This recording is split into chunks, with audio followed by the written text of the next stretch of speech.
ജീവിതത്തിൽ ഇതേപോലെയൊക്കെയുള്ള നിമിഷങ്ങളിൽ അനുഭവങ്ങളിലൂടെ രുചിച്ചറിഞ്ഞവരാണ് നമ്മൾ ഓരോരുത്തരും.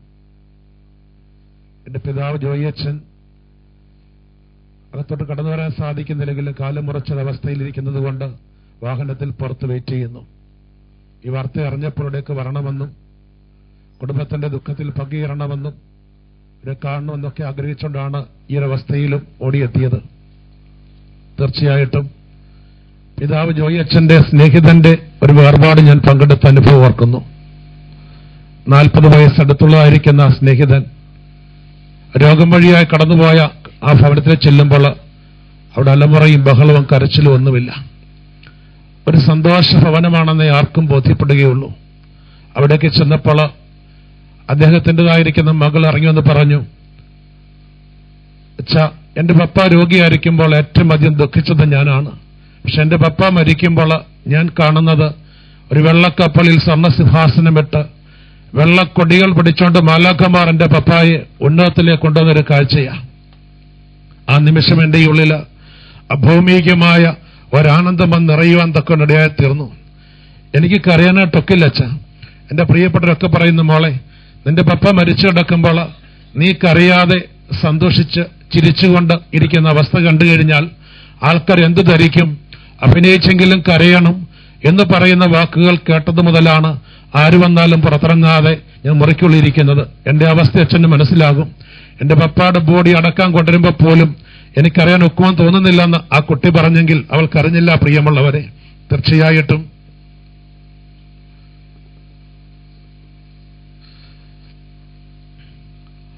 നമ്മുടെ പിതാക്കന്മാർ കണ്ടതായിരിക്കുന്ന ഒരു കാഴ്ച കാണുവാൻ ഇടയായൊരു മകൾ നമ്മളെപ്പോലെ ജീവിച്ചിരിക്കുന്നു. പിതാക്കന്മാർ കണ്ട കാഴ്ചയെ ഒരു പാട്ടിലൂടെ നമ്മളെങ്ങനെ പഠിപ്പിച്ചു.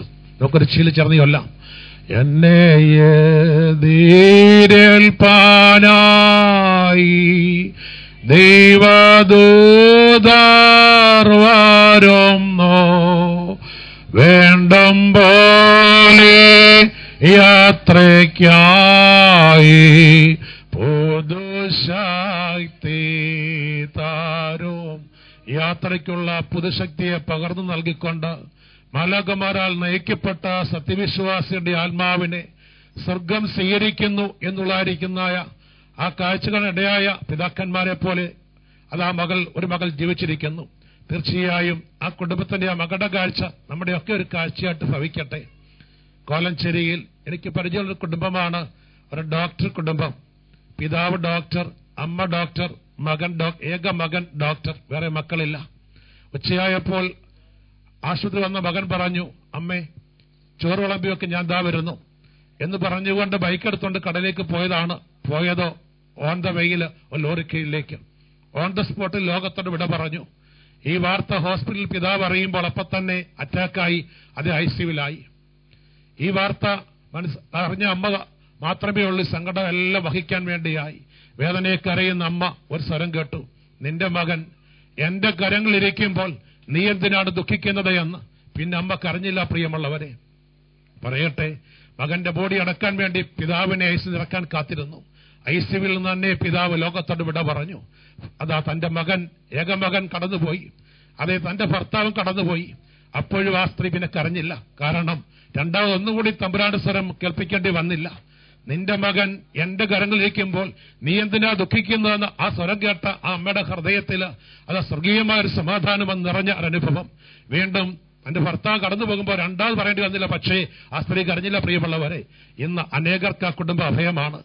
മാനസികരോഗികളായിരിക്കുന്ന സ്ത്രീകൾ, അതുപോലെ തന്നെ അത് അനാഥരായ പെൺകുട്ടികൾ, ഇവർക്കൊക്കെ അഭയമാണ് ഇന്ന് ഡോക്ടറിന്റെ ആ ഭവനം എന്ന് പറയുന്നത്. അവർക്ക് അമ്മയായി ഈ അമ്മ ജീവിക്കുന്നു. ഒപ്പം തന്നെ ഇതുപോലെയൊക്കെ പ്രയാസ കുടുംബങ്ങളിലേക്ക് ഓടിയെത്തിയവരെ ആശ്വസിപ്പിക്കാൻ തക്കവണ്ണമായിട്ട് ഇന്ന് മകളുണ്ട്. തീർച്ചയായിട്ടും നമ്മളിൽ നിന്ന് നമ്മളൊക്കെ 7, 10, 80 എന്നൊക്കെ ആയുസിന്റെ പരിമിതിയെക്കുറിച്ച് പറയുമ്പോൾ തീർച്ചയായും വളരെ ചെറുപ്പത്തിന്റെ അനുഭവത്തോടുകൂടി ഇങ്ങനെ ഒരു അപകടാവസ്ഥയോടുകൂടി ലോകത്തുനിന്ന് മാറ്റപ്പെടുമ്പോൾ തീർച്ചയായിട്ടും തമ്പുരാൻ നിശ്ചയിച്ചിരിക്കുന്ന ഒരു സമയം മകളെ പൂർത്തീകരിച്ചു എന്ന് വേണം മനസ്സിലാക്കുവാനായിട്ട്. അവൻ വിളിക്കുമ്പോൾ ഏത് വിധേനയായാലും കടന്നുപോയേ മതിയാകുകയുള്ളൂ. അവന്റെ കരങ്ങളിലേക്ക് പൊൻപം കണ്ട് ആനന്ദിക്കുന്ന ഭാഗ്യകരമായ അനുഭവത്തിലേക്ക് ഈ അനുഗ്രഹിക്കേണ്ട കുടുംബത്തിൽ നിന്ന് കടന്നുപോകാൻ തക്കവണ്ണമായിട്ട് ഇടയായിട്ട് തീരുമ്പോൾ ആ മകൾ ദൈവസന്നിധിയിൽ ദൈവമുഖം കണ്ടത് ആനന്ദിക്കുന്നു എന്ന ആ ഒരു കാഴ്ച നമ്മുടെയൊക്കെ ഹൃദയങ്ങളെ ആശ്വസിപ്പിക്കാൻ തക്കവണ്ണമായിട്ട് ഇടയായി തീരട്ടെ എന്ന് ഞങ്ങളുടെ പ്രാർത്ഥിക്കുകയാണ്. ഈ കുടുംബത്തെ ഓർക്കുമ്പോൾ ഇവിടുത്തെ അപ്പച്ചനെയും അമ്മച്ചിയെയും എത്ര സ്നേഹത്തോടെ കരുതുന്നതായിരിക്കുന്നതായ അനുഗ്രഹിക്കപ്പെട്ടൊരു കുടുംബം ഇന്ന് ഞങ്ങളുടെ പ്രാർത്ഥനയിൽ കുർബാനയിൽ ഒക്കെ ഓർക്കുന്ന ഒരു വ്യക്തിത്വമാണ് ഇവിടുത്തെ അപ്പച്ചന്റെ പേര്. തീർച്ചയായിട്ടും യേശുദാസൻ അച്ഛൻ ആയാലും കുടുംബമായിട്ടൊക്കെ ഒത്തിരി അടുപ്പത്തിന്റെ അനുഭവം, ഐസ് ബ്രദറായാലും അതാ പത്തനാർ സെന്ററിലായാലും ദൈവാലയങ്ങളിലൊക്കെ ആയാലും വന്ന് ശുശ്രൂഷ സഹായിച്ചിട്ട് അനുഭവങ്ങൾ റജിയെ ഉൾപ്പെടെ ഓർക്കുമ്പോൾ നമുക്കെല്ലാം വേദനയുണ്ട്. എന്നാൽ വേദനകളിലൊക്കെ സ്വർഗീയ സമാധാനം തമ്പുരാൻ ചൊരിഞ്ഞു കൊടുത്തുകൊണ്ട് അത് അനേകരിലേക്ക് ബലം പകരുവാൻ തക്കവണ്ണമുള്ള ശക്തിയുള്ള വ്യക്തിത്വങ്ങളാക്കി ഈ മക്കളെ ഓരോരുത്തരെയും തമ്പുരാന് അനുഗ്രഹിക്കട്ടെ എന്ന് ദൈവത്തെ പ്രാർത്ഥിക്കുകയാണ്. യാതൊരുവിധമായ കഷ്ടത്തിൽ കിടക്കുന്നവരെ ആശ്വസിപ്പിക്കുവാൻ ഞാൻ ശക്തനാകേണ്ടതിന് എന്റെ കഷ്ടങ്ങളിൽ എന്റെ ദൈവം എന്നെ ആശ്വസിപ്പിക്കുന്നുവെന്ന് തിരുവചനം അത് സംസാരിക്കുന്നു. 2 കൊരിന്ത്യർ 1 4-5 വചനങ്ങൾ. ഈ ഭവനത്തിലുണ്ടായ വേർപാടിന്റെ ഈ അവസ്ഥയിൽ തമ്പുരാന്റെ സമാശ്വാസം നിറഞ്ഞു നിന്നുകൊണ്ട് അനേകരെ ആശ്വസിപ്പിക്കുവാൻ തക്കവണ്ണം ബലപ്പെടുത്തുവാൻ തക്കവണ്ണം ശക്തിയുള്ള വ്യക്തിത്വങ്ങളാക്കി തമ്പുരാൻ ഇവരെ ഓരോരുത്തരെയും അനുഗ്രഹിക്കട്ടെ എന്ന് ദൈവസന്നിധി പ്രാർത്ഥിച്ചുകൊണ്ട് കടന്നുപോയ ആത്മാവിന്റെ മേൽ തമ്പുരാന് സ്വർഗീയമായിരിക്കുന്നതായ ആ ശാന്തി പകരട്ടെ എന്ന് ഇപ്പോൾ ആശ്വസിപ്പിക്കട്ടെ എന്ന് പ്രാർത്ഥിച്ചുകൊണ്ട് വരുവി നിങ്ങൾക്ക് ഒരുക്കിയിരിക്കുന്ന സൗഭാഗ്യസ്ഥന അവകാശമാക്കിക്കൊള്ളുവിൻ. ആ ഇമ്പകരമായ ശബ്ദം കേൾക്കുവാൻ തക്കവണ്ണമായിട്ട് ആ മകളോട് ചേർത്ത് തമ്പുരാൻ ഭാഗ്യമൊരുക്കട്ടെ പ്രാർത്ഥിച്ചുകൊണ്ട് വാക്കുകളെ ഞാൻ അവിടെ ഉപസംഹരിക്കട്ടെ. ഇനി തുടർന്ന് സംസ്കാരത്തിന് ശുശ്രൂഷയിൽ പോയി പങ്കെടുക്കണം. ഇന്ന് അർജന്റായിട്ട് നിങ്ങൾ കോളേജിൽ നിൽക്കുവാൻ തക്കവണ്ണമായിട്ട് കോളേജിന്റെ അറിയക്കുറിച്ച് ബന്ധപ്പെട്ടിരിക്കുന്നതായ നാക് ടീം വിസിറ്റ് ഉടനെ നടക്കാൻ പോകുന്നു. അതുകൊണ്ട് അർജന്റായി എല്ലാവരും നിൽക്കേണ്ട ഒരു സാഹചര്യത്തിലാണ് ഇന്ന് ഞാനിവിടെ ആയിരിക്കും. ഞായറാഴ്ച പോലും കോളേജിൽ ഉണ്ടാകണം എന്ന് പറയുന്ന അവസ്ഥയിലാണ് ഇപ്പോൾ ഞങ്ങൾ നിൽക്കുന്നത്. അതുകൊണ്ട് സംസ്കാരത്തിന്റെ തുറന്നുള്ള ഭാഗത്ത് നിൽക്കുവാൻ തൊക്കെ സാധിക്കുന്നില്ല എന്നുള്ളത് വേദനയോടെ അറിയിച്ചുകൊണ്ട് ഈ കുടുംബ ദുഃഖത്തിൽ പങ്കുചേർന്നുകൊണ്ട് വാക്കുകൾ ഉപസംഹരിക്കുന്നു. അനുവാദത്തിന് വന്നിരായ വിശുദ്ധനുള്ള സ്നേഹ കടപ്പാട് അറിയിച്ചുകൊണ്ട് എന്റെ വാക്കുകൾ ഉപസംഹരിക്കുന്നു. ദൈവം നമ്മെ അനുഗ്രഹിക്കട്ടെ. കടന്നുവന്ന് വളരെ ആശ്വാസകരമായ അനുഗ്രഹകരമായ ദിവ്യ സന്ദേശം കൊണ്ട് നമ്മെ അനുഗ്രഹിച്ച വന്യനായ റോയി അച്ഛനോടുള്ള പ്രത്യേക സന്തോഷം അറിയിക്കുന്നു. പത്തനാപുരം മൗണ്ട് താബോർ കോളേജിന്റെ ഗണിതശാസ്ത്ര വിഭാഗത്തിന്റെ തലവനാണ്. അദ്ദേഹത്തിന്റെ സഹോദരൻ അച്ഛനാണ്. അദ്ദേഹത്തിന്റെ പിതാവ് പുരോഹിതനാണ്. അദ്ദേഹം കാല് മുറിച്ചിരിക്കുന്നതുകൊണ്ട് അകത്തേക്ക് ഇറക്കാൻ വഴിയാത്തതുകൊണ്ട് വെളിയിൽ വാഹനത്തിൽ തന്നെയാണ് ഇരിക്കുന്നത്. വന്യനായ ഇടുക്കള അച്ഛൻ, നമ്മളൊക്കെ സ്നേഹത്തോടെ ജോയി അച്ഛൻ എന്ന് വിളിക്കുന്ന ഉള്ളന്നൂർ സ്വദേശി. 3 പേരും ആ ഭവനത്തിൽ പുരോഹിതന്മാരാണ്. പിതാവും 2 മക്കളും. നമ്മുടെ ഇവിടെ യേശുദാസനച്ഛന്റെ 2 മക്കൾ പുരോഹിതന്മാരായിരിക്കുന്നു. അവിടെയും 2 പേരും പുരോഹിതന്മാരാണ്.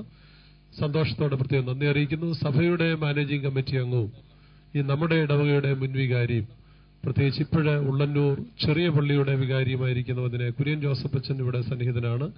ഒരു വാക്ക് അദ്ദേഹം പറഞ്ഞുകൊണ്ട് ഈ കുടുംബത്തോടുള്ള സ്നേഹവും പ്രത്യേകിച്ച് കർത്തൃദാസിയുടെ ദേഹവിയോഗത്തിലുള്ള അനുശോചനം അറിയിക്കും. വന്യനായ തോമസ് കല്ലാലച്ചൻ കോർപ്പിസ്കോപ്പ നമുക്ക് പിതൃതുല്യനാണ്. കുടുംബത്തിന്റെ എല്ലാ അവസ്ഥയിലും സന്തോഷത്തിലും ദുഃഖത്തിലും ഒക്കെ നമ്മളോടൊപ്പം സഹയാത്രിയനാണ്. പിതാവിന്റെ ദിവ്യസാന്നിധ്യം പ്രത്യേകമായിട്ട് ഓർക്കുന്നു. വന്യ കുര്യൻ ജോസഫ് അച്ഛൻ ചുരുങ്ങിയ വാക്കുകളിൽ ഈ കുടുംബത്തോടുള്ള സ്നേഹം അറിയിച്ചുകൊണ്ട് ഇപ്പോഴും സംസാരിക്കും.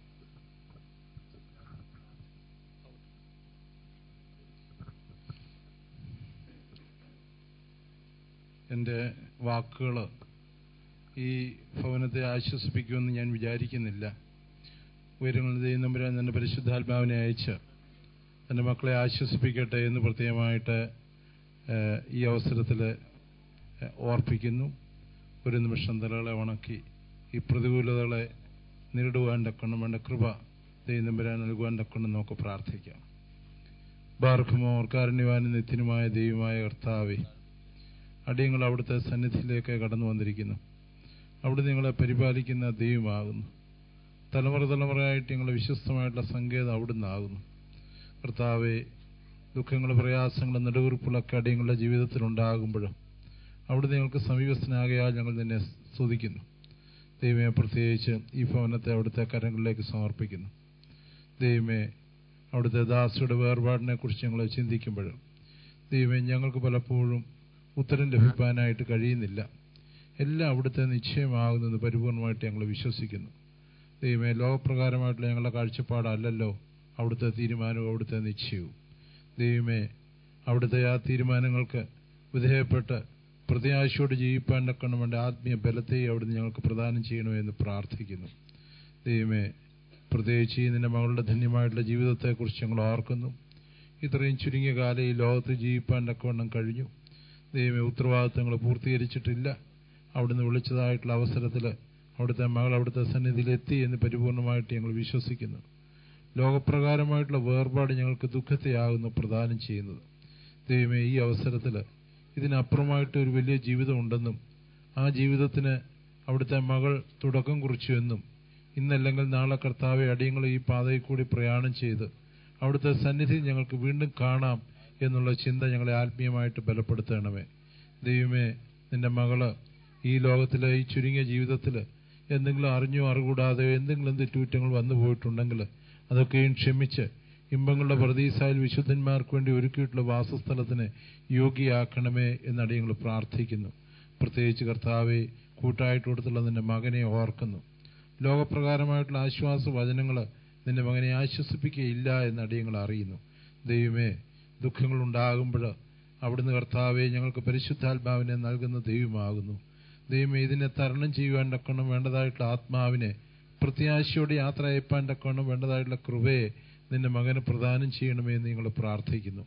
ദൈവമേ, കുഞ്ഞുങ്ങളെ ഓർക്കുന്നു, സഹോദരങ്ങളെ ഓർക്കുന്നു, ബന്ധുമിത്രാദികളായിട്ട് കടന്നു വന്നിട്ടുള്ള എല്ലാവരെയും ഓർക്കുന്നു. ദൈവമേ, അവിടുന്ന് പരിശുദ്ധാത്മാവിനെ അയച്ച് നിന്റെ മക്കളെയൊക്കെ ആത്മീയമായിട്ട് ബലപ്പെടുത്തണമേ. ഇത് ദുഃഖത്തിൻ്റെതായിട്ടുള്ള ഈ അവസരം നല്ലൊരു പ്രത്യാശയോടായിരിക്കാൻ തക്കണം ഇടയാക്കണമേ. നിന്റെ മകളെ യാത്ര അയക്കുന്നതായിട്ടുള്ള അവസരത്തിൽ മകളെ നീ സമാധാനത്തോട് പോവുക. നിന്റെ ഈ ചുരുങ്ങിയ ജീവിതത്തിൽ നീ കാണിച്ചുള്ള നല്ല പാതയെ പിൻപറ്റിക്കൊണ്ട് ഞങ്ങളും ജീവിക്കും എന്നുള്ള ഒരു വലിയ തീരുമാനമെടുത്ത് കർത്താവെ നിന്റെ മകളെ യാത്ര അയപ്പാൻ തക്കവണ്ണം വേണ്ടതായിട്ടുള്ള കൃപയെ എല്ലാവർക്കും നൽകണമെന്ന് പ്രാർത്ഥിക്കുന്നു. സകലവും സമസ്ത അവിടുത്തെ കരങ്ങളിലേക്ക് സമർപ്പിക്കട്ടെ. തുടർന്ന് നടക്കുന്ന ശവസംസ്കാര ശുശ്രൂഷയെ ഓർക്കുന്നു. അനുഗ്രഹപ്രദമായിട്ട് കർത്താവെ അതൊക്കെ നിർവഹിപ്പാൻ തക്കണം അവിടുത്തെ അഭിഷക്തന്മാർക്കിടയാക്കണമേ. സകലവും സമസ്ത അവിടുത്തെ കരങ്ങളിലേക്ക് സമർപ്പിക്കട്ടെ. ആയത് ഞങ്ങളെ ഇപ്പോഴും ഇപ്പോഴും എന്നേക്കും നിനക്ക് നിന്റെ പിതാവിനും നിന്റെ പരിശുദ്ധ റുഹായിക്കും സ്തുതിയും സ്തോത്രവും കരയേറ്റുവാനായിട്ട് തന്നെ ആമീൻ. ഞാൻ ഉള്ളന്നൂര് വട്ടയം പള്ളിയിലാണ് ഇപ്പോഴും സേവനം അനുഷ്ഠിക്കുന്നത്. ഈ കഴിഞ്ഞ രാത്രിയിൽ അവിടുത്തെ ഒരു അമ്മച്ചി മരിച്ചുപോയി. മൃതശരീരം ഭവനത്തിൽ കൊണ്ടുവന്ന് ഒന്നാം ശുശ്രൂഷ പൂർത്തീകരിച്ചിട്ടാണ് ഞാനിവിടെ വന്നിരിക്കുന്നത്. 10 മണിയാകുമ്പോൾ രണ്ടാമത്തെ ശുശ്രൂഷ ആരംഭിക്കുകയാണ്. അതുകൊണ്ട് തുടർന്നുള്ള ബഹുമാനപ്പെട്ട അച്ഛൻ പോയതുപോലെ എനിക്കും ഇങ്ങനെ പോകേണ്ടതായിട്ടുള്ള ഒരു സാഹചര്യമാണ്. എനിക്ക് ഈ ഭവനത്തോട് ഒരുപാട് കടപ്പാടുണ്ട്.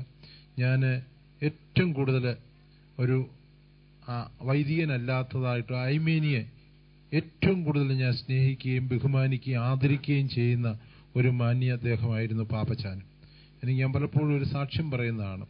ആത്മീയ ലോകത്തിൽ ഒരു ഐമേനിക്ക് ചെന്നെത്താവുന്ന ഏറ്റവും ഉന്നത പദവിയിൽ അദ്ദേഹം എത്തിയെന്ന് ബലഹീനായിട്ടുള്ള ഞാൻ വിശ്വസിക്കുക. ആ പാപ്പച്ചായനോടും ആ കുടുംബത്തോടും ബഹുമാനപ്പെട്ട കോർപ്പിസ്കോപ്പ അച്ഛനോടും യേശുദാസൻ അച്ഛനോടും അച്ഛന്മാരോടും എല്ലാവരോടും ഉള്ളതായിട്ടുള്ള അനുശോചനം ഈ അവസരത്തിൽ പ്രത്യേകമായിട്ട് അറിയിച്ചുകൊണ്ട് എൻ്റെ വാക്കുകളെ ഉപസംഹരിക്കുന്നു. ദൈവം നിങ്ങളെ ശക്തീകരിക്കട്ടെ, ബലപ്പെടുത്തട്ടെ.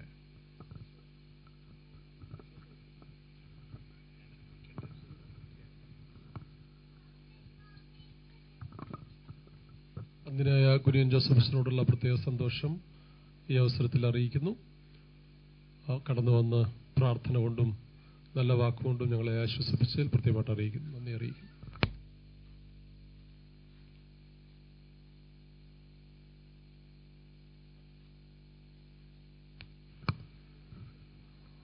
പ്രിയ സിമോളുടെ വേർപാടിൽ എല്ലാ കുടുംബാംഗങ്ങളും ദുഃഖിതരാണ്. പ്രത്യേകിച്ച് നാം ദുഃഖിക്കുന്നത് പോലെ തന്നെ ഹരിപ്പാട്ട് മോളുടെ കുടുംബം ഏറെ ദുഃഖിക്കുന്നുണ്ട്. ഇന്നലെ തിരുവനന്തപുരത്ത് നിന്ന് ഞങ്ങൾ എയർപോർട്ടിൽ നിന്ന് വരുമ്പോൾ പള്ളിപ്പാട്ട് നിന്ന് ഏകദേശം ഒത്തിരി വാഹനങ്ങളുടെ അകമ്പടിയോടാണ് മോളെ ആ വീട്ടിലേക്ക് സ്വീകരിച്ചത്. അവിടെ ചെന്നപ്പോൾ ഒരു വലിയ ജനക്കൂട്ടം തന്നെ ഉണ്ടായിരുന്നു. ജാതി മത വ്യത്യാസമില്ലാതെ ഒത്തിരി ആളുകൾ, പുരോഹിതന്മാർ, വിവിധ സഭകളുടെ പ്രതിനിധികളൊക്കെ ഒത്തിരി ഉണ്ടായിരുന്നു.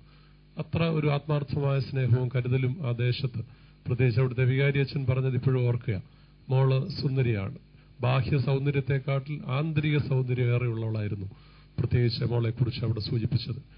ജനിച്ച നാൾ തൊട്ട് ആ കുടുംബത്തിൽ, പ്രത്യേകിച്ച് സഭാബന്ധത്തിൽ, ആത്മീയ കാര്യങ്ങളിൽ ഒക്കെ വ്യാപരിച്ച്, പ്രത്യേകിച്ച് അടുത്ത സമയത്ത് അവധിക്ക് വന്നപ്പോൾ തീർത്ഥാടന കേന്ദ്രങ്ങൾ സന്ദർശിക്കുകയും കല്ലറകൾ സന്ദർശിക്കുകയും ഒക്കെ ചെയ്ത് അദ്ദേഹം പറഞ്ഞ വാക്യം ഓർക്കുന്ന ഒരു സ്വർഗീയ യാത്രയ്ക്കായിട്ട് അമ്മകൾ ഒരുങ്ങുകയാണോ എന്ന് പോലും ഇപ്പോഴാണത് ബോധ്യപ്പെടുന്നത്, ഇതിന് ശേഷമാണെന്ന് പറയുണ്ടായി. ആ കുടുംബം ഏറെ ദുഃഖിക്കുന്നു. പ്രത്യേകിച്ച് മാതാപിതാക്കൾ മകളെ യാത്രയാക്കുമ്പോഴുണ്ടാകുന്ന ദുഃഖം അത് ഭയങ്കര കഠിനമാണ്. പ്രത്യേകിച്ച് ഒരു സഹോദരി സിനി പ്രത്യേകിച്ച് വളരെ ഭാരത്തിലാണ്, ദുഃഖത്തിലാണ്. സിനിയെ വിവാഹം കഴിച്ചിരിക്കുന്നത് ഒരച്ഛനാണ്. പ്രിയ മാത്യു അച്ഛൻ ഇവിടെയുണ്ട്. അച്ഛന് തന്റെ ജ്യേഷ്ഠ സഹോദരിയെ പ്രത്യേകമായിട്ട് സന്തോഷത്തോടെ ദിവസത്തിൽ ഓർത്തുകൊണ്ട് ആ കുടുംബത്തിന്റെ സ്നേഹം പങ്കിട്ടുകൊണ്ട് ഹൃദയം തുറന്നുകൊണ്ട് അല്പസമയം നമ്മളോട് സംസാരിക്കും.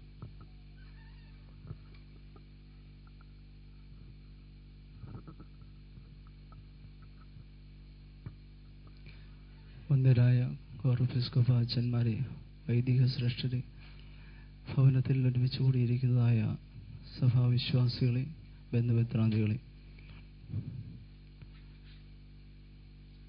സീമ ചേച്ചി കഴിഞ്ഞ മാസം നാട്ടിൽ വന്നു. ഞങ്ങളോടൊപ്പം 10-13 ദിവസം ഉണ്ടായിരുന്നു. കൂടുതൽ 7 വർഷമായി ഞാൻ സീമ ചേച്ചിയുടെ സഹോദരി വിവാഹം ചെയ്തു. പക്ഷെ ഞങ്ങൾക്ക് അടുത്ത് ഒരുമിച്ച് ജീവിക്കുവാൻ വളരെ ചുരുക്കം ദിവസങ്ങൾ മാത്രം, 2 പ്രാവശ്യം മാത്രമേ ഞാൻ നേരിട്ട് സീമ ചേച്ചിയെ കാണുവാൻ അവസരമുണ്ടായിട്ടുള്ളൂ. പക്ഷേ ഒരു വൈദികൻ എന്ന നിലയിൽ പോലും ഞങ്ങൾക്ക് മാതൃകയുള്ള ജീവിതം തന്ന്, ഒരുപാട് ഉപദേശങ്ങൾ തന്ന്, കഴിഞ്ഞ 13 ദിവസം നാട്ടിലുണ്ടായിരുന്നപ്പോൾ ഞാൻ മലബാറിലാണ് വർക്ക് ചെയ്യുന്നത്. 4 ദിവസമാണ് സീമ ചേച്ചിയോടൊപ്പം എനിക്ക് കഴിയുവാൻ സാധിച്ചത്. പക്ഷേ ആ 4 ദിവസവും ഞാൻ കണ്ട ചില പ്രത്യേകതകൾ, സന്ധ്യയ്ക്ക് എത്ര ജോലി ഉണ്ടെങ്കിലും ആദ്യം ബൈബിൾ എടുത്ത് വായിച്ച് സന്ധ്യാപ്രാർത്ഥനയ്ക്ക് തുടക്കമിടുന്നത് സീമ ചേച്ചിയായിരുന്നു. അപ്പോഴൊക്കെ എനിക്ക് ആത്മീയമായി എനിക്ക് പോലും ചെയ്യാൻ പറ്റാത്ത ചില കർത്തവ്യങ്ങൾ നമ്മൾ പ്രസംഗിക്കാറുണ്ട്, പഠിപ്പിക്കാറുണ്ട്. സന്ധ്യയ്ക്കും രാവിലെയും 7 യാമങ്ങളിലും ഒക്കെ നമസ്കരിക്കണമെന്ന്. പക്ഷേ ഈ ആത്മീകമായ ദൈവവുമായുള്ള ബന്ധങ്ങളിൽ ഉറച്ചു വിശ്വസിക്കുന്ന എത്രയോ ആത്മായർ ഉള്ളപ്പോൾ അവരുടെ ജീവിതത്തിൽ അവർ നമുക്ക് കാണിച്ചു തരുന്ന ഉത്തമമായ മാതൃക, കുടുംബത്തിലാണെങ്കിലും പപ്പായും മമ്മിയും ഒക്കെ പറഞ്ഞു കേട്ടിട്ടുണ്ട്. അവിടെയും എത്ര ജോലി തിരക്കുകളാണെങ്കിലും വന്നു കുളിച്ചു പ്രാർത്ഥിച്ചതിന് ശേഷമേ അടുക്കളയിലോട്ടോ മറ്റെന്ത് കാര്യത്തിനോട്ടോ ഇറങ്ങുകയുള്ളൂ എന്ന്.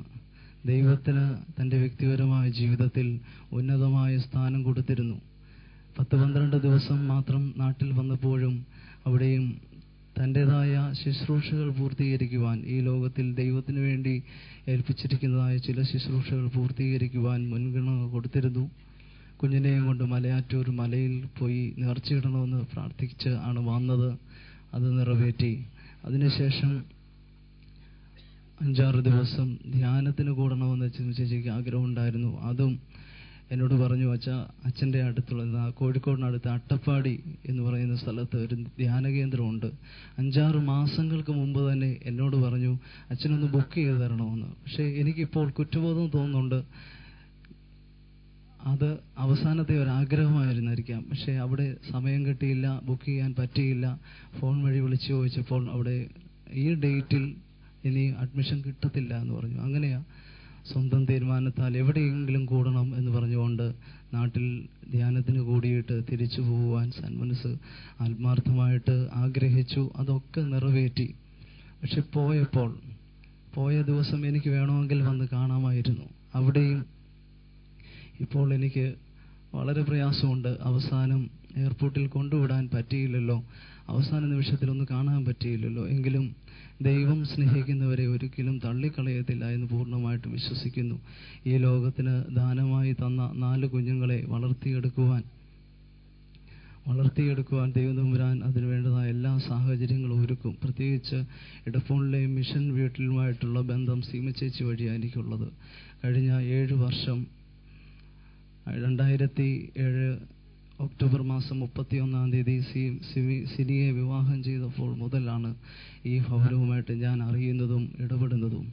എപ്പോൾ വന്നാലും പ്രാർത്ഥന ഞങ്ങൾക്ക് എന്നും തരുന്ന ഒരു ഭവനമായിരുന്നു. പ്രത്യേകിച്ച് അപ്പച്ചൻ, ബഹുമാനപ്പെട്ട അച്ഛൻ, ഐസക് ചാന്, ഈ 3 പേരുമായിട്ടുള്ളതായ ആത്മീയമായ ബന്ധം ഒരുപാട് ഞങ്ങളെ സഹായിച്ചിട്ടുണ്ട്. എൻ്റെ ജീവിതത്തിലും ഒരുപാട് പ്രതിബന്ധങ്ങളും പ്രയാസങ്ങളും ഒക്കെ ഉണ്ടായപ്പോൾ പ്രാർത്ഥന തന്ന് സഹായിച്ച ഒരു ഭവനമായിരുന്നു. അതുപോലെ തന്നെ റീച്ചാൻ സീമ ചേച്ചി ഒരു അനിയൻ എന്നുള്ള രീതിയിൽ മാത്രമല്ല ഒരു പുരോഹിതൻ എന്ന രീതിയിലും ഒരുപാട് സഹായിച്ചിട്ടുണ്ട്, ഒരുപാട് ഉപദേശങ്ങൾ തന്നിട്ടുണ്ട്. ഞങ്ങൾക്ക് കടപ്പാട് ഈ ഭവനത്തോട് എത്ര പറഞ്ഞാലും അത് തീരുന്നതല്ല. എങ്കിലും ദൈവതമ്പുരാൻ ഓരോരുത്തരെയും സഹായിക്കട്ടെ. പ്രാർത്ഥനയിൽ ഞങ്ങളെയും ഓർക്കണം. റീച്ചാനെയും കുഞ്ഞുങ്ങളെയും പ്രത്യേകമായിട്ട് പ്രാർത്ഥനയിൽ ഓർക്കുക. ആ കുഞ്ഞുങ്ങളെ വളർത്തിയെടുക്കുവാൻ ദൈവതമ്പുരാൻ എല്ലാ ശക്തിയും ബലവും ഉന്നതങ്ങളിൽ നിന്നും തെരുമാറാകണമേ എന്ന് ഞങ്ങളോടൊപ്പം പ്രാർത്ഥിക്കുവാൻ സന്മനസ് കാണിക്കണം. പ്രത്യേകമായിട്ട് കഴിഞ്ഞ ഒരാഴ്ചയായി വേദനയിലും പ്രയാസത്തിലും ഒക്കെയും ആയിരുന്നപ്പോഴും ഇങ്ങോട്ട് വിളിച്ച് ആശ്വസിപ്പിക്കേണ്ടതായ കടമയുള്ളത്. പക്ഷേ ഞങ്ങളെ വിളിച്ച് ആശ്വസിപ്പിക്കുന്ന ഒരു ഭവനമായിട്ട് ഈ ഭവനം പ്രവർത്തിച്ചു. അച്ഛനും റീച്ചാനും ജോസ്റ്റാനും ഒക്കെ അമേരിക്കയിലാണെങ്കിൽ പോലും ദിവസം 3-4 പ്രാവശ്യം വിളിച്ച് പപ്പായെയും മമ്മിയെയും അച്ഛൻ നോക്കണം എന്ന് പറഞ്ഞ് എനിക്ക് ഒരുപാട് ഉപദേശങ്ങൾ തന്നു. അതിനുള്ള ഒരുപാട് ക്രമീകരണങ്ങൾ ഐസക് ചാൻ വഴി ഒരുപാട് ക്രമീകരിച്ചു. ഒരു കുഴപ്പവുമില്ലാതെ ഇന്നലെ രാവിലെ ഹരിപ്പാട്ടുകൾക്ക് ചേച്ചിയെ കൊണ്ടുവരുവാനും എല്ലാ ക്രമീകരണങ്ങളും നിർവഹിക്കുവാനും ഞങ്ങളോടൊപ്പം ഞങ്ങളെപ്പോലെ തന്നെ എല്ലാത്തിനും സഹായിച്ചു. തുടർന്നും എല്ലാ സഹായങ്ങളും പ്രതീക്ഷിക്കുകയും ചെയ്യുന്നു. പ്രാർത്ഥിക്കുക, സഹായിക്കുക. അതുപോലെ തന്നെ ദൈവത്തിൻ്റെ സന്നിധിയിൽ ഇമ്പങ്ങളുടെ പ്രതീസായിൽ തീർച്ചയായും സീമ ചേച്ചിയുടെ ആത്മാവ് ഉണ്ട് എന്നുള്ള വിശ്വാസത്തോടുകൂടി നമുക്ക് വേണ്ടി പ്രാർത്ഥിക്കുന്ന ഒരാത്മാവായി നിലനിൽക്കട്ടെ എന്ന് പ്രാർത്ഥിച്ചുകൊണ്ട് എൻ്റെ വാക്ക് ഞാൻ വിരമിക്കുന്നു. മാത്യൂസ് അച്ഛൻ്റെ ആത്മാർത്ഥതയുള്ള ഹൃദയം നിറഞ്ഞ ഹൃദയം വിതുമ്പുന്ന വാക്കുകൾക്ക് ദൈവസന്നിധിയിൽ പ്രത്യേകമായിട്ട് നന്ദി അറിയിക്കുന്നു. ദൈവം ആ കുടുംബത്തെ ആശ്വസിപ്പിക്കട്ടെ, കൂടപ്പുറപ്പുകളെല്ലാം ആശ്വസിപ്പിക്കട്ടെ. പ്രാർത്ഥനയുടെ ഐക്യത്തിൽ നമുക്ക് നിലനിൽക്കാം. ദൈവം അനുഗ്രഹിക്കട്ടെ. അനന്തമുണ്ടെനിക്കാനന്ദമുണ്ട്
ചെയ്യുമെന്നും ദുഷ്ടൻ എന്റെ മുൻപിലിരിക്കുമ്പോൾ എന്റെ വായ് കടിഞ്ഞാണിട്ട് കാക്കുമെന്ന് ഞാൻ പറഞ്ഞു. ഞാൻ ഉരിയാടാതെ ഊമനായിരുന്നു, നന്മയെ ഗണ്യമാക്കാതെ മൗനമായിരുന്നു. എന്റെ സങ്കടം പൊങ്ങി വന്നു, എന്റെ ഉള്ളിൽ ഹൃദയത്തിന് ചൂട് പിടിച്ചു. എന്റെ ധ്യാനത്തിങ്കൽ തീ കത്തിയപ്പോൾ ഞാൻ നാവെടുത്ത് സംസാരിച്ചു. യഹോവേ, എന്റെ അവസാനത്തെയും എന്റെ ആയുസ്സ് എത്രയെന്നതിനെയും എന്നെ അറിയിക്കണമേ. ഞാൻ എത്ര ക്ഷണികനെന്ന് ഞാൻ അറിയുമാറാകട്ടെ. ദാ നീ എന്റെ നാളുകളെ 4 വിരൽ നീളമാക്കിയിരിക്കുന്നു. എന്റെ ആയുസ് നിന്റെ മുൻപാകെ ഏതുമില്ലാത്തതുപോലെയും ഇരിക്കുന്നു. ഏതു മനുഷ്യനും ഉറച്ചു നിന്നാൽ ഒരു ശ്വാസമത്രേ.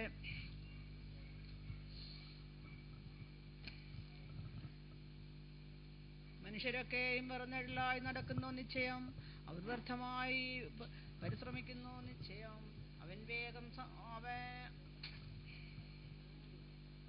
അവൻ ധനം സമ്പാദിക്കുന്നു, ആരനുഭവിക്കുമെന്നറിയുന്നില്ല. എന്നാൽ കർത്താവേ, ഞാൻ ഏതിനായി കാത്തിരിക്കുന്നു? എന്റെ പ്രത്യാശ നിങ്കൽ വച്ചിരിക്കുന്നു. എന്റെ സകല ലംഘനങ്ങളിൽ നിന്നും എന്നെ വിടുവിക്കണമേ. എന്നെ ഭോഷന്റെ നിന്നയാക്കി വെക്കരുതേ. ഞാൻ വായ് തുറക്കാതെ ഊമനായിരുന്നു, നീയല്ലോ അങ്ങനെ വരുത്തിയത്. നിന്റെ ബാധയങ്ങളിൽ നിന്ന് നീക്കണമേ. നിന്റെ കൈയുടെ അടിയാൽ ഞാൻ ക്ഷയിച്ചിരിക്കുന്നു.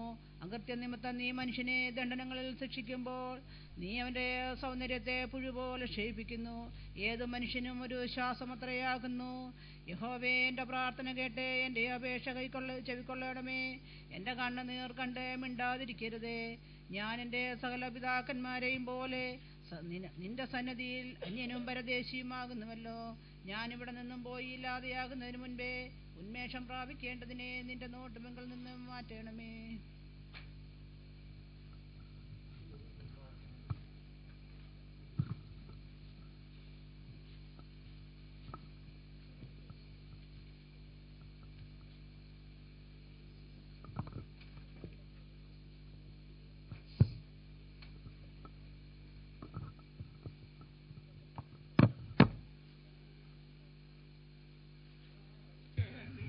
രക്തശരീരങ്ങൾ കൈക്കൊണ്ട് ഭക്തരതായി മരിച്ചോർ കരുളണമേ.